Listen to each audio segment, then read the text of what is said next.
What's going on, guys? This is Rob, and welcome back to the Rumor Roundup, our weekly series where we cover all the news and rumors that you may have missed over the course of the week.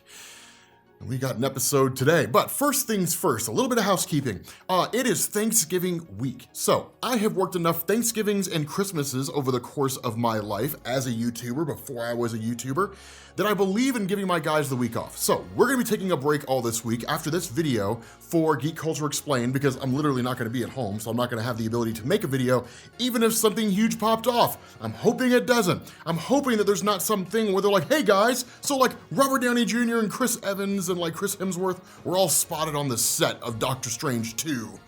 I'm really hoping that doesn't happen. I feel like it would, but I'm giving my guys a week off. So, just FYI, there will be no videos for the rest of this week. Having said that, let's get into the news. And let's start with what's probably one of the more interesting things here. Lil Nas X wants to play Miles Morales. Reactions to this are exactly what you would expect it to be. They have ranged from fans of Lil Nas X who were like, you'd be perfect for the role, to people who were not fans of Lil Nas X being like, no! It's been kind of all over the place. But this is a quick little thing. I want to know what you guys think. Do you guys think Lil Nas X would be a great person to play Miles Morales in the Marvel Cinematic Universe? With that being said, guys, we're gonna bring this video to an end. Just kidding, don't leave. Let's move on to our next topic here. So Jeremy Renner recently did an interview with BBC's Radio 1, where he was talking about the future and even just the history of Hawkeye in the MCU, and how he agreed with a lot of the sentiment out there, which seems to be that Hawkeye had been underutilized over the course of the Marvel Cinematic Universe. And you know what? I gotta agree, man. I've gotta agree. Jeremy Renner's Hawkeye has just been underutilized over the course of the history of the Marvel Cinematic Universe. By and large, he's been a guy who was just there. Now, in the grand scheme of things, in terms of all the stuff that was happening, I kind of understand why, right? You've got the Incredible Hulk, you've got Thor, you've got Iron Man, you even kind of got Captain America, and then you got Black Widow and Hawkeye. I mean, I think Hawkeye is a little more useful than Black Widow. Black Widow can just punch and shoot, which is kind of cool, I guess. But at least Hawkeye has like amazing arrows. But beyond that, there really isn't a whole lot for him to contribute. But Jeremy Renner actually had something recent to say where he's kind of like, I mean, there's a great way for Hawkeye to contribute to the Marvel Cinematic Universe in a way that we haven't really seen before. And that's Girl Scout cookies. Just kidding, guys. Although it would be amazing if Hawkeye was selling Girl Scout cookies. I love Girl Scout cookies, caramel swirls. So here's the thing. What he actually said was he loved the idea of Hawkeye being a guy who launches Avengers West Coast, or West Coast Avengers. Initially, it was the West Coast Avengers when it was created by Roger Stern in 1984. Then it became Avengers West Coast in 1989. But it was basically the West Coast version of the Avengers team. For those of you guys who don't know what that is, back in the day, in the mid-1980s, the Avengers were so popular, Marvel was like, let's create a second title. And so in the comics, Vision sat down with Hawkeye and was like, hey man, we should expand the Avengers roster. So it's not just the Avengers on the East Coast, dealing largely with East Coast problems, but we can actually be on the West Coast as well. And so the original roster, as it was created by Hawkeye, consisted of Mockingbird and Tigra and James Rhodes, who everybody actually thought was Tony Stark as Iron Man, Wonder Man, Simon Williams, which was kind of cool. But by and large, it wasn't really a team of like the unsellables or like the cast-offs, but it was a roster you wouldn't normally expect. And because of that, it was hugely popular. The West Coast Avengers were amazing for a long, long time. And that's something that we haven't really seen in the Marvel Cinematic Universe. The way that has to be done, though, is it has to be handled carefully. Otherwise, it'll feel like Hawkeye and these other individuals are just being shunted off to no man's land, right? Like, Hawkeye, you're not interesting. You go to the cornfields. That's what it would feel like, right? You guys who recognize the Twilight Zone reference, that's what it would feel like, right? He's just kind of getting shunted off to the cornfields, and that's going to be the end of Hawkeye, right? Like, hey guys, I'm going to go lead the West Coast Avengers. See ya. The Marvel Cinematic Universe equivalent of just kind of letting your voice trail off. And that's basically it, right? That's what Hawkeye would be. And so I think it needs to be done in a way where Marvel kind of pushes it and markets it. Now, if I'm being honest with you guys, if we got a West Coast Avengers concept in the MCU, I think it should be a show. And if you asked me this question 3 or 4 years ago, should we have a show based on the West Coast Avengers in the MCU? I would say no. But coming off the heels of like WandaVision and Loki and the future projects that we're getting like Moon Knight and She-Hulk, there's room for this kind of stuff, right? As long as it doesn't feel hokey, as long as it's not the West Coast Avengers that feels like the Great Lakes Avengers, right? For those of you guys who know that, the Great Lakes Avengers are goofy and they're kind of stupid, but I think it'd be a cool concept. I think it'd be great. So let me know what you guys think. Would you guys want to see a movie or a TV show that was centered around Jeremy Renner and like the West Coast Avengers? Let me know which one you guys would want to see. Now, continuing on here, we're getting into the Spider-Man No Way Home stuff. We got to talk about this, man. We gotta milk this is for as much as we possibly can, right? We just gotta milk it. Gotta milk it, man. It's the nature of being a YouTuber. Let's talk about the missing member of the Sinister Six. Now, something that I do want to specify here, guys, is that at no point in the trailer has there been any reference to the Sinister Six. There has not been an instance when Doctor Strange has said, there are 6 villains coming through, Peter. They look kind of sinister. I can't stop them, right? We haven't had that happen. We've had no references to the Sinister Six by Dr. Octopus. No references to the Sinister Six by Spider-Man. There's been no actual thing there. Now, a lot of the things that people are saying is that, well, I mean, it's Sinister Six, not really called the Sinister Six, but there's 6 of them, and it's just kind of a wink and a nod, right? It's basically what the MCU is doing. And maybe that's true, but one of the things that I do want to specify is that when this movie comes out, it could just be 5 guys, and that's it. Right? There's nothing more. There's nothing more than the 5 people we've seen in the trailer, right? Lizard, Doc Ock, Green Goblin, Electro, and like somebody else, right? And that's it, right? There's no missing person here. There's no surprise here. But in case there is, we gotta theorize on it. So here's the thing. One of the popular theories that's going on out there is that this is the work of Mysterio. Now, I'll be honest with you guys, I'm on the fence about this. The theory that I've been reading out there, and a lot of the theories that I've been reading out there, is that this is all an illusion created by Mysterio to screw with Peter Parker. That's possible, but I'm gonna be honest. If we get to the end of Spider-Man No Way Home and then it's basically just a giant psych and then it turned out to be Mysterio, I'd be pissed. I think most people would be pissed. Most of us would be very, very, very angry because it would just feel so just lazy. It would feel so incredibly lazy to have like all these potential introductions and things into the MCU and then throw it all away, right? That would just be, it would be awful. So I think most people would reject that. I think if anything, if Mysterio does exist, possibly he's hiding his presence there. And if he is, we don't exactly know why. We don't really have enough to go on in the trailer in terms of the fact that if Mysterio is there, what his motivations would be, right? I mean, say for example, he is hiding himself. Say for example, he is keeping his presence hidden and he's just kind of manipulating behind the scenes or something along those lines. That's possible. There's room for that in the Marvel Cinematic Universe. For those of you guys who never read Old Man Logan, this was a story where the Red Skull had basically unified all the villains really in the United States more than anything else, and then restructured them so they would stand the best possible chance of defeating all the superheroes.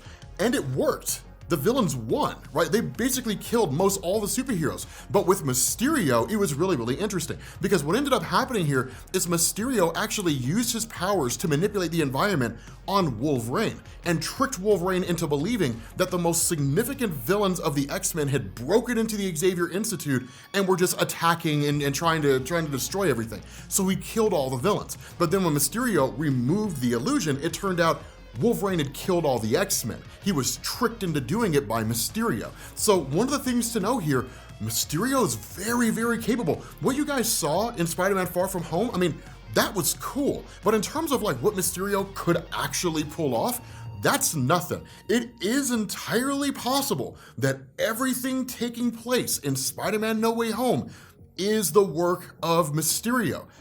Everything, right? Just potentially everything. Here's one of the bigger issues here. Assuming we leave out the idea that it just kind of pisses us off, let's talk about Doctor Strange. I have a hard time believing that a Sorcerer Supreme could be tricked by a guy with technological advancements. It's one thing when he's tricking S.H.I.E.L.D., because S.H.I.E.L.D. relies on technology to achieve their goals. So if you can trick the very technology that S.H.I.E.L.D. is relying on, well then S.H.I.E.L.D. will believe whatever it is that they see. And then when you build on that, Mysterio's ability to basically lie to your eyes and trick your brain into believing that something's real when it's actually not, just based on what's essentially smoke and mirrors, then he becomes pretty interesting in that regard and very capable. Doctor Strange would see through it like that. There's no possible way that Mysterio could dupe Doctor Strange. It's just not gonna work, right? Between his powers, his Eye of Agamotto, all that kind of stuff. So that really kind of removes the entire possibility of Mysterio having any involvement with this. Moving on, the next idea for the sixth man is Paul Giamatti's Rhino. No, nobody wants to see that. Moving on, the next person is Venom. And I love this. It's something that we've talked about before, that while I do love the concept of Venom in the MCU, at the end of the day, it would be a little too much to just kind of cram him in to Spider-Man No Way Home. Not only that, it's been said time and time again by Venom director Andy Serkis that the desire to have Venom meet Spider-Man needs to be wholly its own, right? Like that's literally what Sony and Marvel Studios have been saying. When the time comes that Venom and Spider-Man meet, that's gonna be it, right? It's gonna be like these two. And if there is anybody in there, they're gonna be ancillary characters at best. That the main focus will be Venom meets Spider-Man. So if Venom does appear in Spider-Man No Way Home, it'll likely end up being a post-credits scene. Having said that, there is evidence to suggest that Tom Hardy and Venom could encounter Spider-Man in Spider-Man No Way Home. When you look at the post-credit scene for Venom 2, Venom, the symbiote itself, recognizes Spider-Man. Now, when he says that guy, it could very well be something akin to Dr. Octopus, right? Dr. Octopus did not know, at least from what we've seen in the trailer, he didn't know that Spider-Man was Tom Holland instead of Tobey Maguire until the mask came off, right? Then he's like, you're not Spider-Man. Now, we're just kind of going by what we see. It could be one of those things that because of how Tom Holland moves, because he doesn't seem to be as agile or potentially not as agile or capable as Tobey Maguire, that he's like, okay, you're obviously not my Spider-Man. You're a Spider-Man, but like, let's double check, you know? And then he ends up unmasking, and that's when you get the scene in the trailer, you're not Spider-Man, right? That kind of a thing. And so because of that, I guess really he says you're not Peter Parker, but like you guys get what I'm saying, right? So because of that, the Venom symbiote, when it sees the scene where like Spider-Man's being talked about by J. Jonah Jameson, where they're saying that he killed Mysterio and all that kind of stuff, it could very well be one of those things where he's like, yeah, that guy, but he doesn't know it's Tom Holland. Now, why does that matter? Because in the post-credit scene video that we made for Venom 2, we talked about the idea that Venom, the symbiote, explicitly stated they exist across the multiverse, and it's billions of years of history there. And so one of the things that we said is that if that's the case,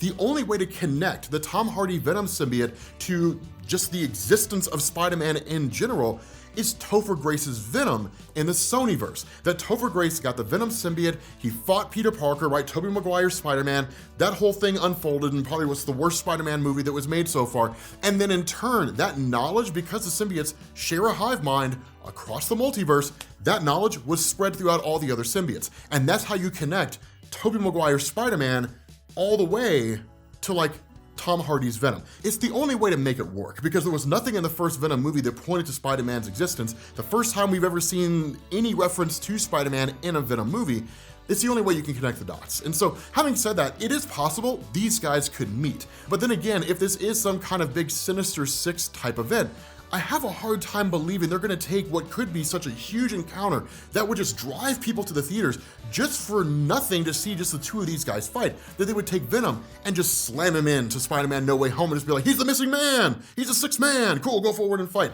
In the end, people wouldn't necessarily be disappointed, but if Peter and Spider-Man are gonna fight, it needs to be its own thing, right? So, having said that, moving on. One of the theories here is that Michael Keaton is going to reprise his role as Vulture and have a role among the Sinister Six. That's possible. And honestly, I think it'd be a great little wraparound of Spider-Man Homecoming, to be quite frank with you guys. This is the Spider-Man trilogy, right? This is where it all seems to wrap up. We're being told that Spider-Man No Way Home is basically the Spider-Man equivalent of like Endgame, right? People are even calling it Spider-Man Endgame. It's kind of the colloquial name for the film. So having somebody like Vulture appear in this, while he's not by any means the guy who's going to turn the tide, right? You know, like, oh my God, you know, Andrew Garfield and Tom Holland and Tobey Maguire, they've defeated the Green Goblin and they've defeated, you know, Sandman and Electro and all these guys are all defeated. But here comes Vulture and he's gonna turn the tide. Right, nobody would buy that. It's just not gonna happen. But it would be a great way to kind of circle around back to the events of Homecoming and bring him in here. One of the other things to keep in mind here is that Vulture's very, very capable in terms of his technological prowess and the kinds of things that he can build. And so when you look at somebody like Electro, assuming that Jamie Foxx's character in No Way Home is anywhere near similar to his character in Spider-Man, or at least the Amazing Spider-Man with Andrew Garfield, we don't know if he would have the technological wherewithal to build a suit designed to harness his energies and then channel that electricity in whatever way is the most conducive for him. but Vulture could. So that's one of the things to kind of keep in mind here, is that Vulture could very well be building these suits that a lot of these guys are using, that they're basically using for their own abilities. The Goblin glider that Norman Osborn has, assuming it didn't come with him, which actually leads us into the next discussion here, which is the character of Ned Leeds, played by James Batalon. The on-running theory is he's Hobgoblin. And I love that, man. Like, for a while, I was kind of like, I don't know, man. Like, James Batalon is Hobgoblin, but here's the thing, and this is something that didn't really occur to me until I was eating breakfast this morning. You could create a great kind of connection, sort of chemistry there between Tom Holland and Tobey Maguire, because Ned Leeds is the best friend of Peter Parker in the Tom Holland MCU Spider-Man movies. Who is the best friend of Tobey Maguire in those Spider-Man movies that he had to fight? Harry Osborn. Now, technically, he became New Goblin, if you want to buy into all that garbage. He was Hobgoblin, or Green Goblin if you want to call him that, but he was basically the Hobgoblin-esque character. That's a great way to kind of bridge the gap between those guys, right? Tobey Maguire's like, yeah, man, I had to fight my best friend too. I literally sent his head flying into a rail, and then he woke up and didn't know that we were enemies, and I was like, yeah, man, we've been friends for a long time, Harry. You know, we never fought. It's cool, bro. You know, and like, eventually his memories come back and then things pop off again, which I'm still gonna say to this day, that opening fight between Harry Osborn and Tobey Maguire, still one of the best opening fights or like just fights in general of any comic book movie ever made. Like, even now, 2021, it still holds up. It's amazing. It's just an amazing scene. But you take that concept and then you apply it to Tom Holland, that perhaps Norman Osborn's Green Goblin infects Ned Leeds, right? I mean, that's one of the things that we know, is that Green Goblin loves taking away the things that are the most important to people, especially Spider-Man. He killed Gwen Stacy in the comics. He's done all kinds of things like that just to get to Spider-Man and try to destroy him on a personal level. Infecting his best friend with the Goblin formula and then turning Ned Leeds into what's basically the Hobgoblin is a great way to do that, and it bridges the gap, because now Tom Holland is basically experiencing the same thing that Tobey Maguire has. Because if there's one thing that's become apparent over the course of the MCU movies, Tom Holland's character is experiencing a combination of the things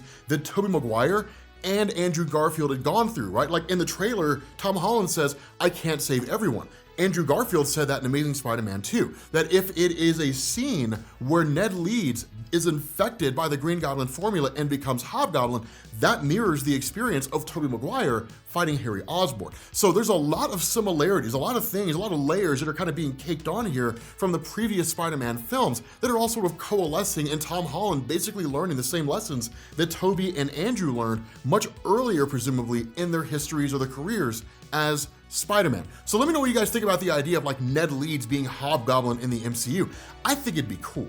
Now, one thing that I do want to touch on here, there's a lot of theories and rumors flying around out there about this idea of the opening scene, or at least that scene in Spider-Man No Way Home where Doctor Strange is like at like the burning flame of like the Statue of Liberty, and like the portal's opening, and he was like, they're coming through and I can't stop them, you know, and people are like, well, who are they? You know, and some people are saying that the color of the energies, that all the stuff that's kind of circling around looks very similar to the color of the energies from Spider-Man Into the Spider-Verse, so it's like other Spider-Men coming in. Honestly, I think that's just the arrival of the bad guys, right? Of like Green Goblin and all those guys showing up here.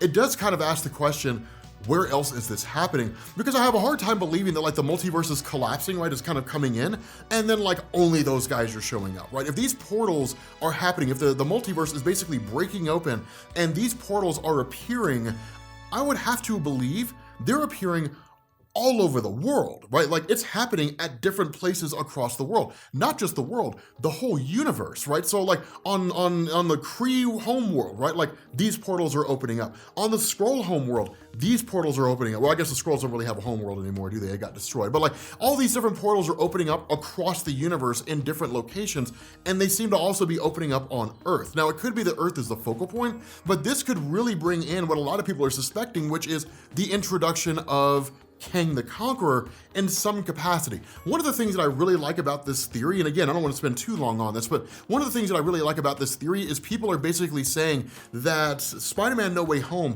is the other side of the equation of Doctor Strange 2, right? That the whole multiverse is going crazy, the universe is going nuts, portals are opening, people who are showing up who are not supposed to be there, and so basically the events of Spider-Man No Way Home take place while Doctor Strange is out doing his thing, capturing these various villains or potentially even heroes that are appearing in the universe that are not supposed to be here. Because again, I have a hard time believing that it's just these handful of guys from the Sonyverse that are coming here, and that's it. There's no one else anywhere from any other universe that's appearing here. I think what this is doing is what I've been saying it's doing, which is basically setting the stage for merging all the multiverse into a singular universe, right? So the Fox universe and the Sony universe are all just part of this giant amalgamation that we call the Marvel Cinematic Universe, and then you just go forward from there. But moving on to our next topic, apparently Jared Leto came out and said that like the Ayer Cut for Suicide Squad needs to come out, right? The cut named after the director.